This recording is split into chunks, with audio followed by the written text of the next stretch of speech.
Comment allez-vous les amis? Alors je parie un truc, c'est que vous êtes passé à côté sans même le voir. En tout cas, la majorité d'entre vous. Bon, alors, pour ceux qui l'ont déjà vu, ceux qui sont au courant, hein, bah dites-le en commentaire.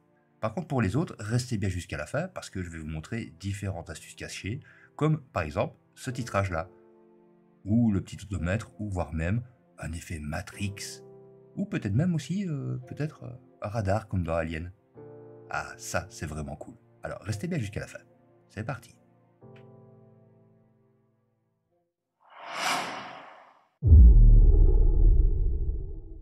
Hello tout le monde.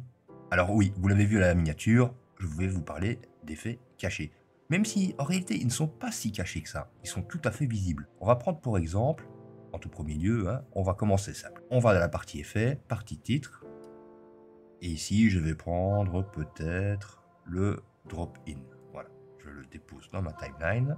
C'est juste un titre avec un follower. Pour en être sûr, vous pouvez le sélectionner, aller dans l'inspecteur et voir que le keyframe est bien activé. En faisant un clic droit dans l'encadré ici, vous pouvez voir qu'on pourrait retirer le follower 1 et qu'on ne peut pas ajouter autre chose. Nous ne pouvons pas y accéder à partir d'ici, sauf si nous cliquons là-bas. Maintenant, nous sommes dans la page Fusion. Nous avons notre Media Out ici et nous avons notre texte fourni par DaVinci Resolve. Comme vous voyez, on dirait un petit groupe. Vous pouvez faire un clic droit dessus et aller dans Dégrouper. Comme vous pouvez le voir, il y a 3 nœuds. Nous avons donc notre texte qui nous sert à avoir évidemment une écriture, un rectangle et un keyframe stretcher. Par contre, ici, nous avons un clip de 149 images et la source de fin met 120. Alors ici, je vais directement faire le petit réglage et mettre 149. Résultat, il s'efface bien. Quand il était à 120 tout à l'heure, je vous montre, nous n'avons strictement aucun effet ici. Et pour pouvoir détailler un petit peu ce nœud, on va mettre le rectangle en visuel dans la partie gauche. Comme vous voyez, je me déplace sur la timeline, on a bien le rectangle qui se déplace. Par contre, c'est quand même bien dommage de ne pas avoir l'effet tout de suite. Tout simplement parce que le keyframe bousille un peu tout. Moi, ce que je vous conseille de faire, si vous voulez régler cela, vous pouvez tout simplement le sélectionner, appuyer sur Shift, vous lâchez la souris, et vous n'avez plus de problème, c'est uniquement la durée de votre clip qui gérera tous les effets. Par exemple, ici, j'aimerais bien avoir un petit flou en plus, donc je vais modifier, rectangle, j'augmente le soft edge, et voilà qui me semble bien. Résultat, je mets en plein écran, je remets à 0 et je lance la lecture.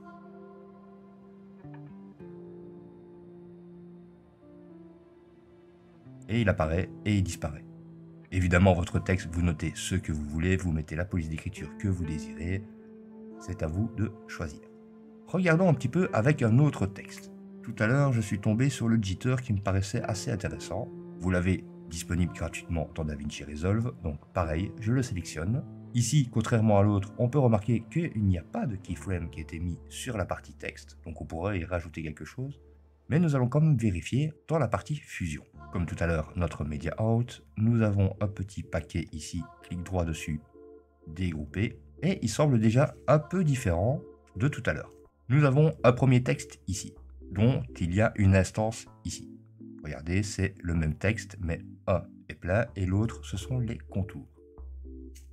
Tout simplement. Une instance, c'est quoi? C'est tout simplement un CTRL-C, CTRL-V, donc un copier-coller de ce nœud-là, mais en gardant une liaison au niveau des paramètres.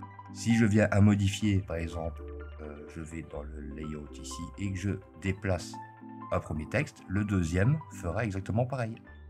Voilà qui semble déjà plutôt simple. Nous avons ici un jitter color qui n'est rien d'autre qu'un background. Pour s'en assurer, vous pouvez tout simplement venir en sélectionner un ici et regarder un petit peu ses paramètres intérieurs. On sélectionne le jitter, c'est exactement la même chose. Nous avons aussi un fast noise avec un displace. Donc le fast noise, voilà en visuel, ce n'est tout simplement que de la brume. On peut l'utiliser pour animer des flammes, pour animer peut-être aussi de la fumée, de la vapeur. En tout cas, le fast noise est vraiment très souvent utilisé dans DaVinci Resolve.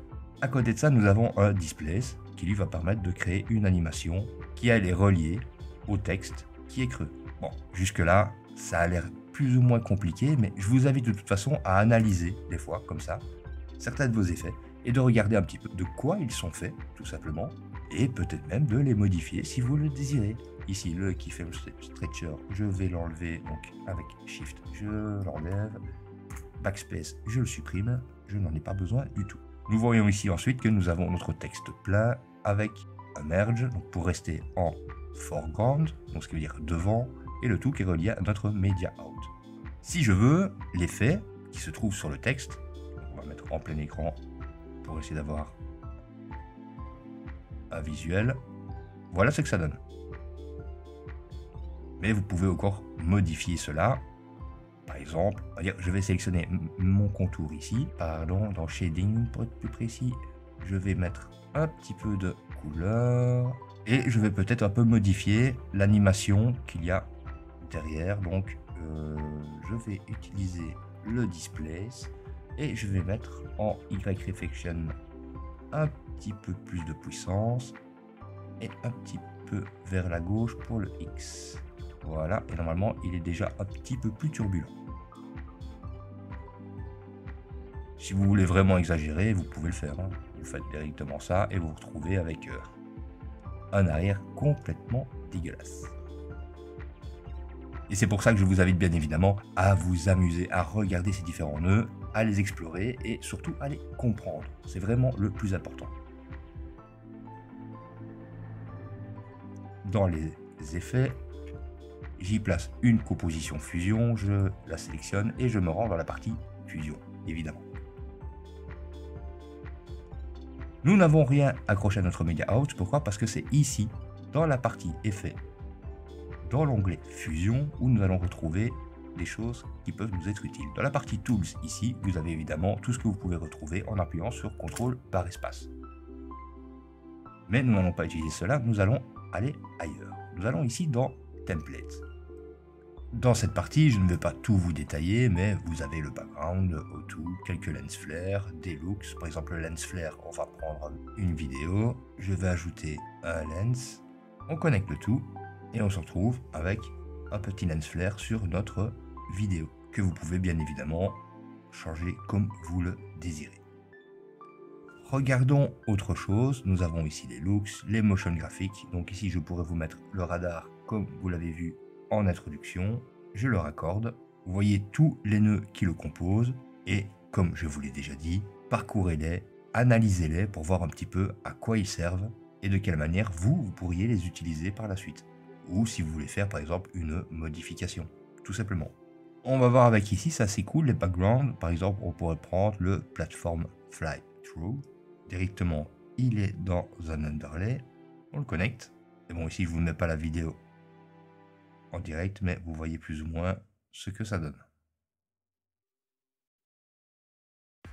Et de la même manière, vous pouvez l'analyser par c'est quoi les point light. Ici, on pourrait mettre le merge ou le merge 3D, c'est peut-être un petit peu mieux. Voilà qui est fait. Et vous voyez le genre de composition qui a été faite. Il y en a pas mal de plateaux, non? Avec la caméra 3D, les différentes lumières qui ont été placées. Un que je vous conseille aussi de visiter, c'est le O2. Pourquoi? Parce que il est, je suppose, en fait, d'après moi, qu'il est prévu pour permettre une compréhension des nœuds.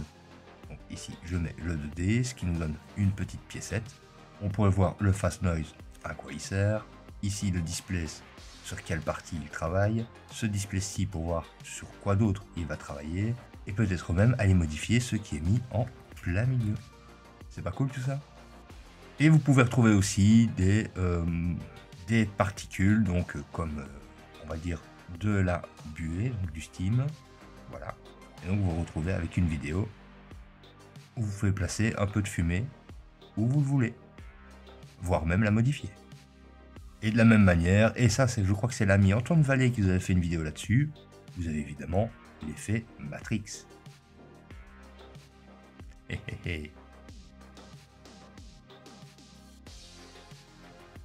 Alors pour le coup, merci DaVinci Resolve. Et ce n'est pas tout, vous pouvez même aller dans des effets spéciaux un petit peu plus développés. Par exemple, on va prendre ici le Burning Engine. Et là, il faut le temps qu'ils le mettent. Et nous avons littéralement un moteur d'avion qui prend feu.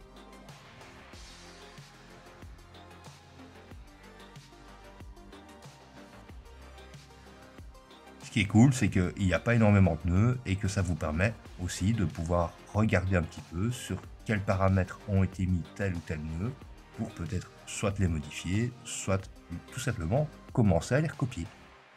Et voilà, c'est fini pour aujourd'hui. Alors, encore une fois, je remercie tous les parrains et marraines de la chaîne qui font des dons sur la page Ko-fi. Je remercie aussi tous ceux qui se sont abonnés, qui lâchent des pouces et qui laissent aussi des petits commentaires. Je rappelle, je lis absolument tout le monde.